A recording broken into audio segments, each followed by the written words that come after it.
خون ریزی ہوئی ہے، خون کی ہولی کھیلی گئی ہے جس کو یہ کہے، اور جس نے بھی کیا اس نے اپنے آپ پر جہنم کی آگ ہی فرض کی ہے، یہی کہہ سکتے ہیں جو کرم ایجنسی میں ہوا ہے۔ کرم ایجنسی میں کیا ہوا ہے کہ آج سے کچھ 3 سے 4 دن پہلے کہہ سکتے ہیں کہ 40 سے 50 گاڑیوں کو ایک قافلہ جا رہا تھا جو کہ سیکیورٹی اہلکار کے نگرانی میں جا رہا تھا کرم ایجنسی سے۔ کرم ایجنسی سے واپس جو ہے وہ جو ہے دوسری طرف ان کی موومنٹ ہو رہی تھی، تو اس کے دورانی میں کیا ہوا کہ چاروں طرف سے یعنی کہ روڈ سے اگر قافلہ جا رہا ہے 40-50 گاڑیاں، تو اس طرف سے بھی اس طرف سے بھی ہیوی مشینری کے ساتھ جو ہے وہ فائرنگ کی گئی ہے اور اس گاڑیوں کو ٹارگٹ کیا گیا ہے، جس گاڑیوں میں 6 ماہ کا بچہ، جس گاڑی میں عورتیں، جس گاڑی میں بزرگ موجود تھے۔ لیکن اس کے اگلے دن ایک چیز اس کو بھی کوڈ کریں گے، یہ بھی زیادتی ہے کہ ہمیں رپورٹ ملی، تصویریں چل رہی، تصویر بھی آپ دیکھیں گے، تصویریں یہ چل رہی ہے کہ وہاں پر اہل سنت کے جو امام مسجد تھے، بزرگ تھے، ان کا کسی نے سر قلم کر دیا، سر جسم سے جدا کر کے جو ہے ایک مارکیٹ میں نمائش کے طور پر رکھا گیا، لوگوں نے ویڈیوز بنائی، ویڈیوز فوٹیجز موجود ہے۔ تو یہ جو ہے آپ جو ہے اہل سنت اہل تشیع کی آپس میں جو ہے وہ خانہ جنگی کرنے کا جو بھی کر رہے، کوئی ملک دشمنی کر سکتے ہیں، یہ بہت غلط ہے، ہم اس کی جو ہے مذمت کرتے ہیں، اور جہاں جہاں ظلم ہو رہا ہے وہاں پہ الحمدللہ ہماری آواز اٹھے گی۔ بسم اللہ الرحمن الرحیم، میں ہوں آپ کا میزبان عبداللہ خان اور آپ دیکھ رہے ہیں آپ کا اپنا سوشل میڈیا پلیٹ فارم پاک پریس اسٹوڈیو۔ تو فی الوقت میں ڈی چوک پہ موجود ہوں، چونکہ ایک بہت بڑا ایک پروٹیسٹ کہہ سکتے ہیں، ایک پاکستان تحریک انصاف کی جانب سے کال دی گئی، ایڈمنسٹریٹر کی جانب سے کہ عمران خان کی کال ہے، اور یہاں پہ سب ڈی چوک میں جو ہے وہ احتجاج ریکارڈ کروائے اپنا۔ البتہ یہ تو میں نے اپنے اس کے حوالے سے میں نے کافی ویڈیوز بنا لیے، کافی نیوز دے دی، کافی اپڈیٹ دے دی ہے۔ تو ایک ایسی اپڈیٹ چونکہ میں دیکھ رہا تھا کہ حالانکہ اس سے بڑا میں سمجھتا ہوں کہ جو حادثہ ہوا ہے نا، ایک قسم کا بہت بڑا جو ہے ایک قسم کا ملکی فسادات کے لیے کافی ہے، اور ملک خدا نخواستہ ملک کے کافی نقصانات ہو سکتے ہیں اس سے، جو کرم ایجنسی میں ہوا ہے۔ کرم ایجنسی میں کیا ہوا ہے کہ آج سے کچھ 3 سے 4 دن پہلے کہہ سکتے 40 سے 50 گاڑیوں کو ایک قافلہ جا رہا تھا جو کہ سیکیورٹی اہلکار کے نگرانی میں جا رہا تھا کرم ایجنسی سے۔ کرم ایجنسی سے واپس جو ہے وہ طرف ان کی موومنٹ ہو رہی تھی، تو اس کے دورانی میں کیا ہوا کہ چاروں طرف سے یعنی کہ روڈ سے اگر قافلہ جا رہا ہے 40-50 گاڑیاں، تو اس طرف سے بھی اس طرف سے بھی ہیوی مشینری کے ساتھ جو ہے وہ فائرنگ کی گئی ہے اور اس گاڑیوں کو ٹارگٹ کیا گیا ہے، جس گاڑیوں میں 6 ماہ کا بچہ، جس گاڑی میں عورتیں، جس گاڑی میں بزرگ موجود تھے۔ اور اس کو کہا جا رہا ہے کہ اہل تشیعوں پر یہ حملہ تھا، چونکہ جس پر بھی حملہ ہو، چاہے ہندوؤں پر ہو، چاہے عیسائیوں پر، جو مرضی ہو، یہ کام جو ہے بالکل غلط ہے، یہ جو ہے غیر شرعی کام کیا ہے، اور جس نے بھی کیا ہے، چاہے جس فرقے سے تعلق ہے، مسلمان نہیں ہو سکتا، وہ سیدھی جو بات ہے، کیونکہ یہ بچوں کو مارنا، عورتوں کو مارنا کسی مسلمان کا پیشہ نہیں ہے، نہ ہمارے اللہ رب العزت کے کوئی اس میں کوئی منشا ہے، نہ کوئی حکم ہے۔ البتہ اس سے یہ ہو سکتا ہے کہ ہمارے جو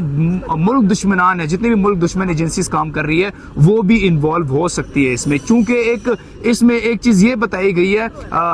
منظور پشتین کی جانب سے، انہوں نے بیان کیا کہ جس دن یہ واقع ہوا اس دن سارے مقادر فکر کے جتنے بھی لوگ تھے، اہل سنت اہل تشیع، جتنے بھی مقادر فکر ہیں، وہ ایک جگہ پہ جمع تھے، اور اس کے وہاں پہ ایک امن مارچ جرگہ سمجھ لے کہ سب اکٹھے بیٹھ کر کوئی فیصلہ کر رہے تھے، ہر علاقے کے جتنے بھی ایڈمنسٹریٹر ہیں، کیونکہ لوور ایجنسی میں یہ واقع ہوا ہے، تو ہر اس لوور ایجنسی کے جتنے بھی قبائلی ہیں، یہ جو لوگ ہیں، وہ وہاں موجود تھے، وہ فیصلہ کر رہے تھے، وہ آپس میں امن کی بات کر رہے تھے۔ تو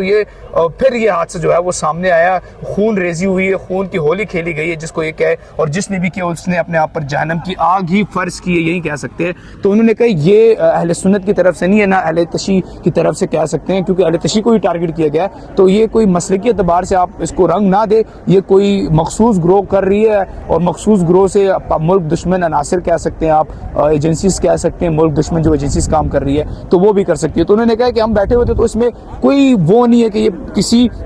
مسلکی اعتبار سے کسی ایک فرقے نے کام کیا ہو۔ البتہ یہ بہت غلط ہے، ہم اس کی جو ہے مذمت کرتے ہیں، اور جہاں جہاں ظلم ہو رہا ہے وہاں پہ الحمدللہ ہماری آواز اٹھے گی، جس نے بھی کی ہے اپنے آپ پر جہنم کی آگ فرض کی ہے۔ اور اسی کے ساتھ لیکن اس کے اگلے دن ایک چیز اس کو بھی کوڈ کریں گے، یہ بھی زیادتی ہے کہ ہمیں رپورٹ ملی، تصویریں چل رہی، تصویر بھی آپ دیکھیں گے، تصویریں یہ چل رہی ہے کہ وہاں پر اہل سنت کے جو امام مسجد تھے، بزرگ تھے، ان کا کسی نے سر قلم کر دیا، سر جسم سے جدا کر کے جو ہے ایک مارکیٹ میں نمائش کے طور پر رکھا گیا، لوگوں نے ویڈیوز بنائی، ویڈیوز فوٹیجز موجود ہے۔ تو یہ جو ہے آپ جو ہے اہل سنت اہل تشیع کی آپس میں جو ہے وہ خانہ جنگی کرنے کا جو بھی کر رہے کوئی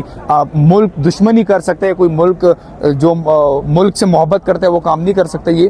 یہ دراصل جو ہے یہ صرف اور صرف اہل سنت اہل تشیع کے آپس میں لڑانے کی بات ہے. جس نے بھی کیا اس کی تحقیقات ہونی چاہیے. اور ایک رپورٹ کے مطابق یہ کہ جو وزیر اعلیٰ علی امین گنڈاپور نے ایک ہیلی کاپٹر انکوائری کے لیے بھیجا تھا, اس پر بھی فائرنگ کی گئی ہے. تو یہ آپ دیکھیں انکوائری کے لیے بھی جو ہیلی کاپٹر گیا تھا, ایک ایڈمنسٹریٹر کے طور پر جو رپورٹ دیکھنے گئے تھے یا اس کے انکوائری کرنے گئے تھے, ان پر بھی فائرنگ ہوئی ہے. تو ملک میں جو ہے ایک قسم کے 100 قسم کے فسادات چل رہے ہیں, 100 قسم کی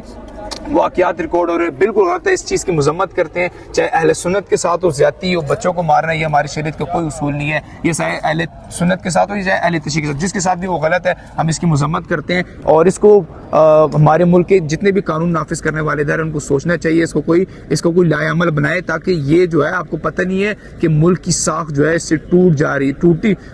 جاتی ہے. ہر ملک میں اگر کسی ملک میں ایسے واقعات ریکارڈ ہو تو اس سے ملک کی ساکھ کو ڈیمیج ہو جاتی ہے, ملک کی ساکھ. تو ابھی تک کہ فی الحال ڈی چوک سے میں نے کہا چلو اس کو آپ کو کور کر کے بتا دوں کہ یہ جو واقعہ ہے وہ قرم ایجنسی میں ہوا ہے. اللہ رب العزت سے یہی دعا ہے کہ اللہ رب العزت اس معاملے کو جلد از جلد جو ہے وہ سلجھائے, اور جس نے بھی یہ کام کیا اس کو ہے ایجنسیز قانون نافذ کرنے والے ادارے جو ہے ان کو حرکت میں لا کر ان کو جس نے کیا ان کو پکڑ کے جو ہے جو بھی سزا بنتی ہے, سزائے موت ہے, پھانسی ہے, جو بھی ہے, ان کو وہ سزا دیجیے.